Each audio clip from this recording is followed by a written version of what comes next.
இனிய தமிழமுது நேயர்களே, அனைவருக்கும் இனிய மதிய வணக்கம். இன்றைய கதையின் தலைப்பு பிரலம்பாசுர வதம். அது ஒரு கோடைக்காலம். கிருஷ்ணர் இருக்கும் இடமல்லவா, கோடையும் வசந்தமாகத்தான் இருந்தது. ஒரு நாள் எல்லோரும் பசுக்களை மேயவிட்டு விளையாடி கழித்து கொண்டிருந்தார்கள். அப்போது பிரலம்பன் என்னும் அசுரன் பலராமரை தூக்கி கொண்டு போகும் எண்ணத்தோடு அங்கு வந்து அவர்களோடு ஒரு இடையனை போன்ற உருவில் இருந்தார். இதை கிருஷ்ணர் கண்டுகொண்டார். எதிரி கொள்வதை விளையாட்டாகவே செய்பவர்களவா கிருஷ்ணர். எல்லா இடைச்சீர்வர்களையும் கூட்டி நாம் வயதுக்கும் பலத்துக்கும் தக்கபடி 2 பிரிவுகளாக பிரிந்து விளையாடலாம் என்றார். கிருஷ்ணர் ஒரு கட்சி, பலராமர் ஒரு கட்சி என கொண்டு எல்லோரும் 2 பிரிவுகளாக பிரிந்து விளையாட சொன்னார்.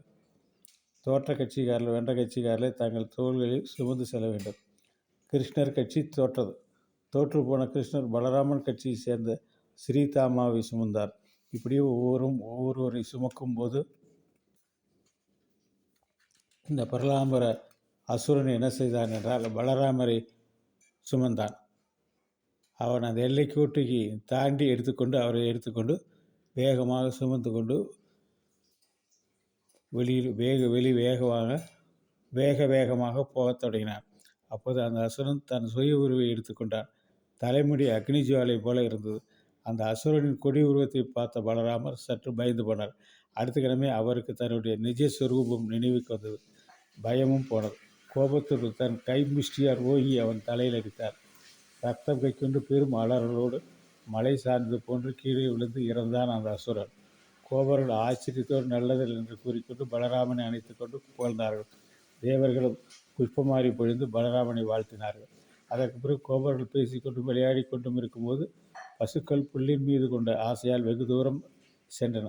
ஒரு வனத்திலிருந்து இன்னொரு வனத்துக்கு போய்விட்ட அவைகளுக்கு வெயிலினால் தாகமிட்டு கதறிக்கொண்டே காட்டுக்குள் போய்விட்டன. இங்கே கோபர்களுக்கு அவைகள் எங்கே போயின என்று தெரியவில்லை. தேடிக்கொண்டு போனார்கள். பசுக்களின் குளம்படி சுவடுகளை பின்பற்றி அவர்களும் அந்த காட்டை அடைந்தார். கிருஷ்ணர் பசுக்களின் பெயரை சொல்லி கூப்பிடவும் பதிலுக்கு அவைகள் மிகுந்த சந்தோஷத்தோடு கத்தி கொடுத்து குரல் கொடுத்தன.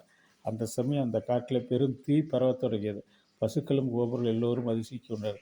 கோபர்கள் தான் தங்களை காப்பாற்ற கிருஷ்ணர் இருக்கிறார் என்ற முழு நம்பிக்கை இருக்கிறதே. அதே எண்ணத்தோடு கிருஷ்ணரை சரணடைந்து காப்பாற்ற சொன்னார்கள். பயப்படாதவர்கள் கண்களை எல்லோரும் மூடிக்கொள்ளுங்கள் என்றார் கிருஷ்ணர். அவர்கள் அவ்வாறே கண்களை மூடிக்கொண்டதும் அக்காட்டு தீயை அப்படியே தனது வாயால் விளங்கினர். கோபரின் கண் திறந்து பார்த்தபோது அவர்கள் முதலில் இருந்த ஆலமரத்தடியில் இருந்தார்கள். மாலையானதும் புல்லாங்குழல் ஊதிவிட்டு கிருஷ்ணரை தூத்துவிடி மற்றவர்களும் வீடு சேர்ந்தார்கள்.